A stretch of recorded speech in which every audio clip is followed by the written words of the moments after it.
Técnicamente, Chamberlain no estaba apaciguando a Hitler en 1938, sino estaba ganando tiempo para rearmarse.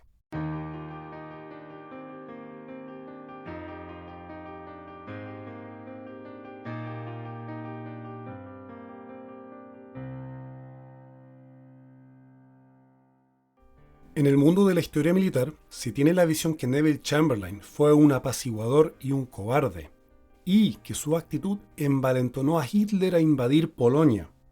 ¿Quién pensó que el Reino Unido no reaccionaría debido a la cobardía del ministro inglés? Ahora, la realidad fue mucho más compleja que eso. Para poner más luz en los detalles, quiero explicar cómo una decisión que tomó Chamberlain en 1936 contra la voluntad de la Real Fuerza Aérea fue responsable, 4 años después, de la victoria en la Batalla de Inglaterra. Y adicionalmente explicar por qué Chamberlain no tenía otra opción más que ceder ante Hitler. Para esto me quiero basar en 6 fuentes bibliográficas que se pueden ver aquí, y además ya leídas en bastante detalle. Y un video del youtuber Old Britannia, que hace un muy buen resumen del pensamiento de Chamberlain y de la situación de Inglaterra en general durante los años 30. La agenda de hoy incluye los siguientes 5 puntos, así que partamos ya con el primero. Los años 30 para el Reino Unido no fueron fáciles. Venía saliendo de una crisis económica que la dejó debilitada, estaba mal armada, no tenía claro quiénes serían sus aliados y debía enfrentarse a oponentes cada vez más agresivos. Pese a salir victoriosos en la Primera Guerra Mundial, el Reino Unido pagó económicamente un precio muy alto por tal victoria. El ejército y su fuerza aérea sufrieron una fuerte desinversión durante los años 20, situación que empeoró aún más con la depresión de 1929. Solo la Marina podía considerarse en condiciones aceptables, ello debido a su competencia naval con los Estados Unidos, que nos lleva al siguiente punto, sus aliados. Usualmente vemos la historia de la Segunda Guerra Mundial entre actores, entre comillas, buenos y malos. Este es un paradigma muy incompleto. Lo correcto es analizar a los estados como revisionistas o statu quo. Y debemos también estudiar cómo los cambios en equilibrios de poder van alterando las relaciones entre las naciones. De partida, a principios de la década de 1920, el Reino Unido veía a los Estados Unidos como un competidor naval. Ambas naciones tenían planes de guerra serios contra el otro. Le tomó años al Reino Unido comprender que debía tener a los Estados Unidos de aliado, siendo la isla el poder de segundo orden en tal alianza. Fue un duro golpe moral para quien fuera el imperio más poderoso del mundo. Francia era también mirado aún como posible enemigo. Los planes de guerra de la Real Fuerza Aérea consideraban bombardear el país galo si fuera necesario. Las alianzas militares a principios de 1930 no estaban claras. La Rusia comunista era un país a todas luces revisionista y fue un enorme factor desestabilizador en Europa Oriental, con pretensiones territoriales sobre Polonia, Finlandia, Rumania y los países bálticos, naciones a las que atacó una vez que firmó el pacto Molotov-Ribbentrop. Los otros países de Europa Oriental también tenían sus pretensiones territoriales. El caso polaco es especialmente notorio y merece una mención. En 1934, Polonia firmó un pacto de no agresión con Alemania, que molestó muchísimo a Francia y República Checa. Y en octubre de 1938, durante la ocupación nacionalsocialista de los Sudetes, Polonia también invade República Checa, anexando parte de Silesia. Y no es la única nación que se aprovechó del pánico. Hungría también conquista una región aún más grande el mes siguiente. La miopía y cortoplacismo del gobierno polaco era tal que se negó a firmar cualquier pacto de alianza contra la Alemania nacionalsocialista que implicara la entrada de tropas soviéticas a su territorio. Esto tiró por la borda los intentos franceses de armar una alianza contra Alemania. Por lo tanto, Stalin, al ver que no era posible armar una alianza contra Hitler, prefiere aliarse con él y firma el pacto Molotov-Ribbentrop. Como pueden ver, Polonia, aunque débil y víctima de la agresión alemana en 1939, su comportamiento previo a la guerra no puede considerarse moral ni buscando el bien común de las naciones europeas.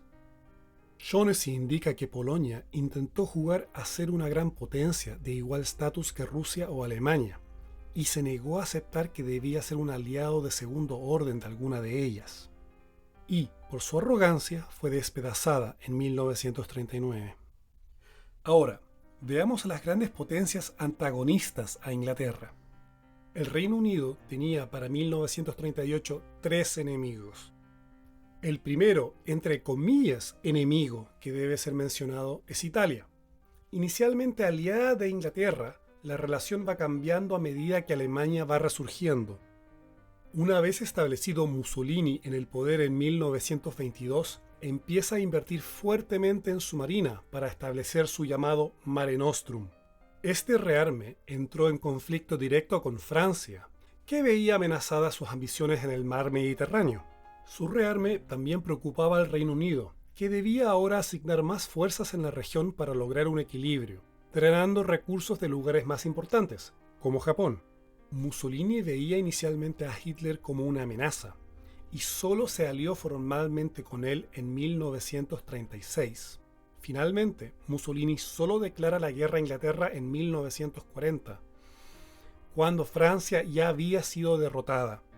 En síntesis, su rearmamento drenaba recursos que el Reino Unido podía haber usado en otros lados, y el duque se volvió enemigo del Reino Unido únicamente para no ser devorado por Hitler. En lenguaje coloquial, la decisión fue netamente por negocios sin enemistad personal. Los siguientes dos enemigos son, por el contrario, una amenaza estratégica. Japón, aliada formalmente con el Reino Unido desde 1902, gradualmente cambia su interés en dominar todo el Asia-Pacífico y expulsar a las potencias occidentales. Su relación con Inglaterra se va desintegrando por la acomodación del Reino Unido con los Estados Unidos, nación a quien el Imperio nipón consideraba una amenaza existencial.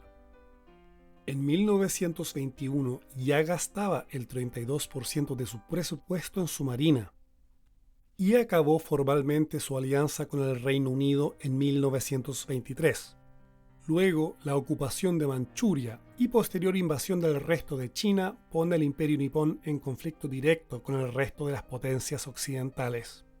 Para lograr sus objetivos, Japón debía ocupar todos los dominios británicos en la región, incluyendo Singapur, Burma y desestabilizar India.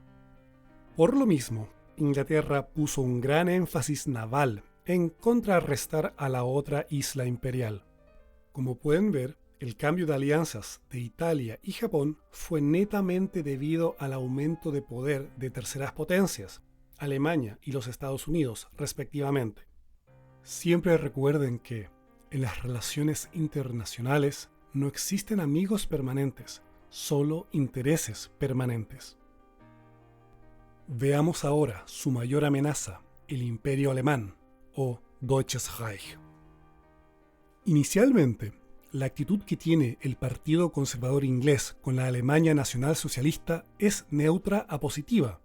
En parte, simpatizan con la noción que el Tratado de Versalles fue humillante y que los pueblos germanos tienen derecho a la autodeterminación. Tal actitud empieza a cambiar con el rearme y comportamiento revisionista del gobierno de Hitler. Aquí es donde el gobierno británico, si bien reconoce la amenaza, no inicia un rearme más grande por un mal cálculo. Al inicio consideraron correctamente que el rearme alemán era económicamente insostenible e intentar ponerse a la par con tal nivel de rearme haría colapsar la debilitada economía inglesa. Lo que no pudieron predecir fue que Hitler empezaría a fagocitar a sus vecinos para obtener los recursos que le faltaban. En tal momento, Chamberlain decide aumentar los gastos aún más, pero tomarían años en alcanzar un nivel de defensa aceptable. Para el cambio de actitud de Chamberlain y la lógica que él siguió durante esos años, recomiendo ver el video de Old Britannia, que describe muy bien el pensamiento de Chamberlain y lo muestra como alguien mucho más hábil. Ahora, en mi opinión, su video no toca las razones de mayor peso que tuvo el primer ministro para apaciguar a Hitler, que eran 1. La doctrina de bombardeo estratégico. 2. La capacidad estimada de ataque de la Luftwaffe en 1937 y el estado de la Real Fuerza Aérea en octubre de 1938. Una vez terminada la Gran Guerra, muchos teóricos militares elucubraban cómo evitar que los futuros conflictos se volvieran a transformar en el desastre vivido en Flandes y Verdún, millones de vidas azotándose contra un muro de metralla y artillería. Para evitar tal calvario, se volcaron a lo que veían como el arma del futuro, el bombardeo estratégico. Esta doctrina tuvo muy fuerte boga desde fines de la Primera Guerra Mundial, se intentó implementar durante la Segunda Guerra y en otras guerras posteriores. Sostiene lo siguiente. Primero, el arma aérea tiene supremacía sobre las otras ramas armadas, siendo la Marina y Ejército apéndices secundarios. Sostenía que obstáculos geográficos antes insalvables, como montañas, mares y desiertos, se volvieran irrelevantes. El avión podía sobrevolarlos sin incidentes. Todo esto sin necesidad de enfrentar al ejército enemigo, menos tener que atravesar fronteras con tropas propias. Sus proponentes sostenían que el único rol de la Fuerza Aérea debía ser el de bombardear objetivos estratégicos en territorio enemigo. Argumentaban que la ventaja de tal arma era que se podían atacar inmediatamente centros neurálgicos, bases navales, concentraciones militares, centros industriales y urbanos, otorgando una victoria estratégica sobre el oponente. Otros proponentes de esta teoría iban más allá. La población civil, al verse sometida a tal nivel de bombardeo, obligarían a sus líderes políticos a rendirse. El pensador más conocido de esta doctrina fue Giulio Douhet, quien publicó en 1921 un libro titulado El Comando del Aire, el cual se enseña aún en academias militares. De hecho, la versión que tengo tiene un prefacio escrito por el director de la Escuela de Estudios Avanzados de Disuasión Nuclear de la Academia del Comando Aéreo estadounidense. Mucho de su pensamiento ha sido hoy rescatado por expertos nucleares. El segundo pensador, y para mi presentación aún más relevante, es el primer vizconde de Trenchard, Hugh Boom Trenchard. Este piloto tuvo una carrera notoria. Según su biografía en Enciclopedia Británica, nació en 1873, entró al ejército en 1893, peleó en Sudáfrica y Nigeria, aprendió a volar en 1912. Luego, en 1915, asumió el comando del Royal Flying Corps en Francia. Finalizada la Gran Guerra, en 1919 fue nombrado jefe de Estado de la RAF y se retiró como el primer mariscal de la RAF el año 29. En parte influenciado por los ataques alemanes con Zeppelin sobre Londres, Williamson Murray indica que Trenchard fue clave en idear la doctrina de bombardeo estratégico en un paper publicado en octubre de 1918, y desarrolló un plan detallado de cómo llevar a cabo tal ataque. Adicionalmente, Trenchard, junto a Winston Churchill, fue clave en evitar la reabsorción de la RAF al ejército y a la marina una vez terminada la Gran Guerra. Durante toda la década de 1920 siguió desarrollando su doctrina de bombardeo estratégico. Tanto Douhet como Trenchard y otros pensadores sostenían que los bombardeos estratégicos eran casi imposibles de detener. Dada su experiencia como oficial en la Primera Guerra Mundial, Douhet argumentaba que la antiaérea era inefectiva contra tales ataques y que era imposible tener suficientes fuerzas en todos lados para defenderse de un bombardeo. Para reforzar su punto, durante un breve periodo de los años 30, los bombarderos fueron efectivamente más rápidos que los cazas, la mayor parte de ellos biplanos obsoletos. Lamentablemente, esta doctrina se volvió dogma en la Real Fuerza Aérea. Dedicar todos los recursos al bombardeo estratégico implicaba dejar de lado el resto de las labores del arma aérea, como reconocimiento, transporte, intercepción, apoyo estrecho a fuerzas terrestres y rescate marino. Según sus proponentes, todas estas misiones eran irrelevantes. Por supuesto, esta forma de pensar tiene consecuencias. Si tu doctrina asume que el bombardeo estratégico es poderoso e imparable, por defecto asumes la misma capacidad para tu adversario, sobre todo si él tiene más y mejores bombarderos que tú mismo. En 1937, la RAF hizo una estimación de las capacidades actuales y futuras de la Luftwaffe, indicando que ésta, para 1939, aumentaría su capacidad de bombardeo en un 600% y harían 10 veces más daño. Murray también cita que el mismo año, el Comité de Defensa Imperial, aparte de la RAF, estimó que la Luftwaffe podría arrojar 6.000 toneladas de bombas en una semana sobre Inglaterra y, en un periodo de 3 semanas, destruiría 465.000 hogares y dañaría otros 5 millones. Esto en un país donde habían solo 14 millones de casas. Tenemos que considerar también que Inglaterra no solo esperaba un ataque con bombas explosivas, sino además con armas químicas como gas mostaza, tal como consideraba posible Douhet en su libro. El miedo de la opinión pública inglesa era real.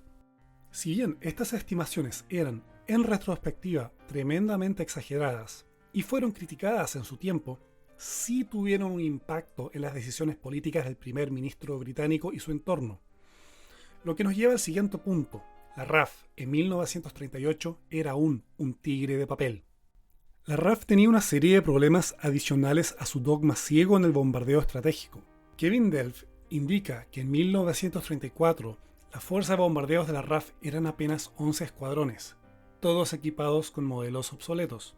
La RAF estaba aún convencida que la mejor estrategia de guerra era bombardear a la población civil y los aeropuertos enemigos, y para contrarrestar el rearme alemán propone en 1936 su Plan H, buscando aumentar casi en 9 veces la cantidad de escuadrones, llegando a 90 con un total de 1.659 bombarderos, propuesta completamente irrealista y que estaría lista en el año 1943. Los procesos de rearme de la RAF, tomados en serio desde 1936, tomarían al menos 6 años para estar listos. Rearmar a una fuerza aérea no es solamente fabricar aviones, es desarrollar aviones modernos, que toma años. Luego hay que construir aeropuertos e infraestructura de soporte, entrenar pilotos, mecánicos, etc. También el suministro de combustible y bombas debe ser ajustado. Para ser justos, Göring estimaba que la Luftwaffe no estaría lista para la guerra antes de 1942. Ambas naciones fueron a la guerra sin terminar sus proyectos de rearme. Otro punto crítico era la capacidad de daño real de la Real Fuerza Aérea en ese periodo. Explica Williamson Murray que en febrero de 1937 la RAF hizo un ensayo de bombardeo. Pusieron 30 aviones obsoletos en un círculo de 1.000 metros de diámetro y durante una semana seguida el comando de bombardeos los atacó con vuelos a baja y mediana altura. De los 30 blancos, solo 2 fueron destruidos, 11 dañados irreparablemente, 6 reparables y 11 no sufrieron daño. En una semana, en condiciones ideales, la RAF era incapaz de hacer daño relevante. Ludlow Hewitt, comandante en jefe del Bomber Command en septiembre de 1937, declara que su comando, y cito, estaba absolutamente no preparado para la guerra, incapaz de operar excepto con buen tiempo y extremadamente vulnerable en el aire y en tierra. Es sorprendente que las teorías propuestas por Trenchard y el grueso del alto mando de la RAF no tuvieran ningún respaldo con la realidad. Para empeorar las cosas, en caso de guerra con Alemania en octubre de 1938, de los 30 escuadrones de caza activos, solo 3 estaban equipados con Hurricanes, que se podían considerar modernos. Pero estos Hurricanes estaban lejos de su potencial. Tenían aún benzina de bajo octanaje y usaban hélice de 2 aspas con ángulo fijo.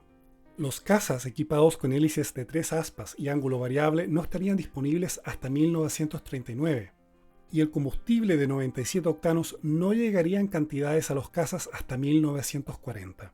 Ahora, con esta información en mano, es evidente que Chamberlain no estaba en condiciones de amenazar a Hitler. Si en octubre de 1938 el primer ministro hubiese amenazado al dictador alemán y éste aceptara el reto, Inglaterra habría sufrido, al menos en el aire, una humillación de proporciones. Vemos que Chamberlain tenía graves problemas. Sus expertos indicaban que la Luftwaffe tenía la capacidad de bombardear las ciudades británicas, mientras que los bombarderos británicos aún eran inefectivos. Aún peor era el estado de su fuerza de interceptores, mayoritariamente biplanos incapaces de detener o alcanzar a los Schnellbomber o bombarderos de alta velocidad alemanes. ¿Qué opciones tenía realmente Neville Chamberlain para negociar con Hitler? ¿Valía la pena hacer un bluff y amenazar a un loco sin tener armas de verdad? ¿O era acaso mejor seguir rearmando tus propias fuerzas armadas y mantener a Hitler distraído? Podemos criticar a Chamberlain por haber leído inicialmente mal las intenciones de Hitler y de sentirse culpable por las condiciones de Versalles.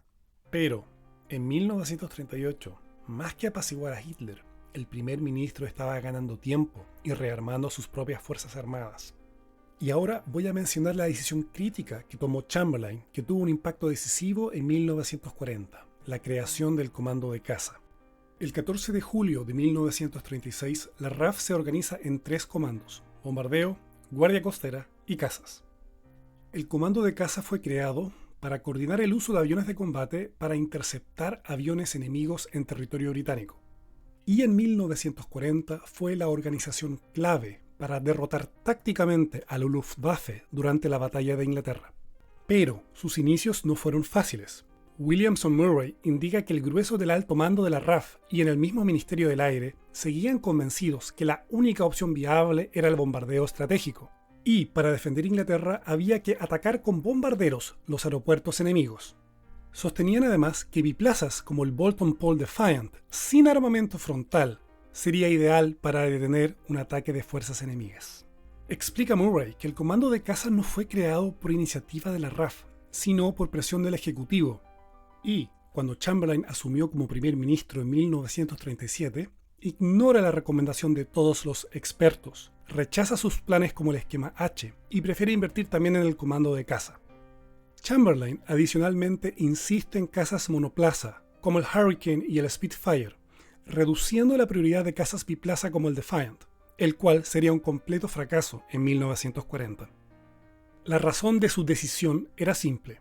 No lo hizo pensando que la fuerza de bombardeo no sirve, sino que una fuerza de interceptores monomotores era mucho más barata que una de bombarderos para defender la isla. No solamente en su construcción, sino en toda la logística que debe soportarlos. A bajo costo podría defender la población civil inglesa de una agresión alemana. El plan de producción de Spitfires y Hurricanes fue de tal nivel que las empresas aeronáuticas no fueron capaces de dar abasto, por lo que empresas de automóviles empezaron, en secreto, a apoyar la producción en las hoy llamadas Shadow Factories. Tal aumento de producción permitió al Reino Unido tener en septiembre de 1940 más aviones de combate que con los que comenzaron la batalla en julio del mismo año, logrando cimentar su superioridad aérea sobre la isla. Las razones que llevaron a Chamberlain a apaciguar a Hitler son mucho más complejas que mera ingenuidad y cobardía.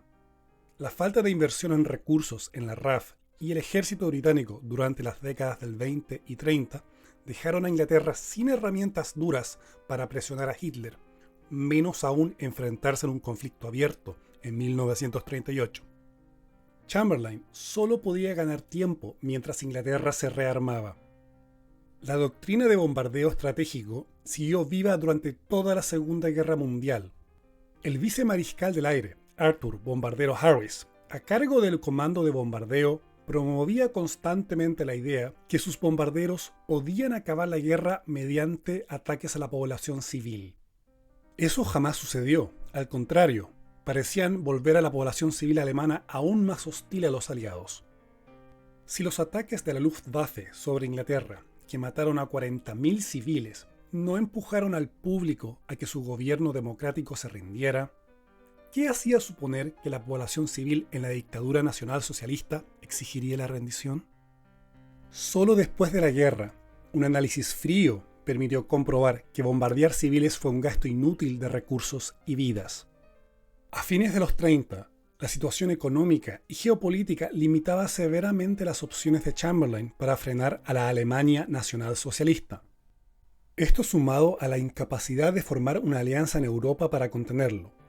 Todos estos factores facilitaron el actuar de Hitler y su pandilla en esta década. Podemos criticar a Chamberlain por muchas cosas, pero no se creyó el dogma de sus expertos y aplicó el sentido común. Su decisión de apoyar el comando de caza permitió que Inglaterra mantuviera el dominio aéreo sobre su territorio, haciendo fracasar los ataques de la Luftwaffe en 1940, cambiando el curso de la guerra. Desde que yo tengo interés en la Segunda Guerra Mundial, siempre estuve convencido de la debilidad y culpabilidad de Chamberlain. Pero, estudiando en detalle la historia previa a la guerra, es evidente que tal acusación es un chivo expiatorio para ocultar el comportamiento del resto de los actores de la época, el dogma de los supuestos expertos y lo difícil que es tomar decisiones contra el tiempo, con recursos limitados y con información incompleta. Cuando el primer ministro, después de Múnich, se subió al podio y anunció la paz de nuestros tiempos, como buen político, estaba mintiendo. Las decisiones de Chamberlain, conscientemente y con anticipación, salvaron a Inglaterra. La creación y priorización del comando de caza en 1936 dio frutos en 1940, cuando tantos le debieron tanto a tan pocos. Bueno, si han llegado hasta acá, les quiero dar mis más sinceros agradecimientos. Pasar del formato de texto a audio es todo un desafío y me tomó más tiempo de lo que yo esperaba. No solo hay que investigar y escribir un texto adecuado, hay que grabar un audio, editarlo, hacerlo cuadrar con un video apropiado, renderizarlo y luego pelear con YouTube. Para el estilo, decidí no reinventar la rueda y basarme en el formato del exitoso youtuber Perún, quien también habla de temas de defensa. Además, un PowerPoint es mucho más agradable que ver mi horrenda cara, se los digo. Así que, si les ha gustado, por favor les invito a darle un me gusta, comentar abajo y compartirlo. Y si no les ha gustado, comenten también abajo, el algoritmo se los agradecerá. Hasta la próxima.